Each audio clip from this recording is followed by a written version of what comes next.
Hello everyone, আসসালামু আলাইকুম। কেমন আছেন আপনারা? আশা করি সবাই অনেক ভালো আছেন। আলহামদুলিল্লাহ, আপনাদের দোয়ায় আমি অনেক ভালো আছি। এই তো রেডি হয়ে চলে যাচ্ছি।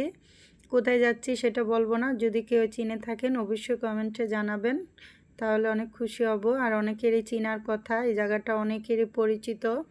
প্রায় আমার যাওয়া হয় না 2 বছর ধরে, যেহেতু আমার ছোট বেবি আছে তাই আমি ওখানে একটু কমই যাই। তো সন্ধ্যা হয়ে গিয়েছে, ওর বাবা বলতেছে সন্ধ্যার পরে ওই জায়গাটা অনেক সুন্দর হয়, প্রায় পার্কের মতন করে ফেলেছে। তো চলে আসলাম।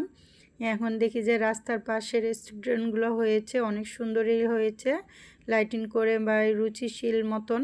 তো চলে তো পার্কে ঢুকে গিয়েছি, দেখি যে মার্শাল্লাহ অনেক সুন্দর লাইটিং করেছে আর অনেক জমজমাট হয়েছে। ওর বাবাকে আমি বলছি সন্ধ্যার পরে কি কেউ থাকবে, এখন এসে দেখি যে পুরাই মানে অবাক হয়ে গিয়েছে, যে আমি যেরকম ভাবছি যে সন্ধ্যার পরে হয়তো এখানে কেউ থাকবে না, কিন্তু যে না, অনেক মানুষ আসতেছে। তখনও আমরা যেতে যেতে প্রায় 6টা বেজে গিয়েছিল।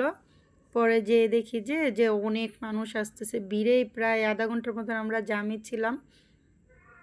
তো এই জ্যামে বসে থাকার পরে পরে ওর আব্বু অটোকে না করে দিয়েছে, তো আমরা প্রথম গেটে নেমে গিয়েছি। তো ছেলেকে নিয়ে বলছি যে ছেলে কোনটাতে উঠবে, ছেলে ভয় পাচ্ছে, বলছে যে না আমি দেখছি আম্মু, ওইগুলো তো উঠলে আমি পড়ে যাব। তো কী অবস্থা, ও বলতেছে ওর বাবাকে আমাকে যে তোমরাও সাথে উঠো, কিন্তু আমি এই কোনো রাইডে উঠতে পারি না। আর ওর বাবাও মানে ছোট বাচ্চা দিয়ে তো উঠতে পারবে না, ওকে আমি বলছি যে তুমি এটাতে চড়ো। আর এই ছোটোটাকে বলছি যে তুই তোর বাবাকে নিয়ে ওইটাতে বস।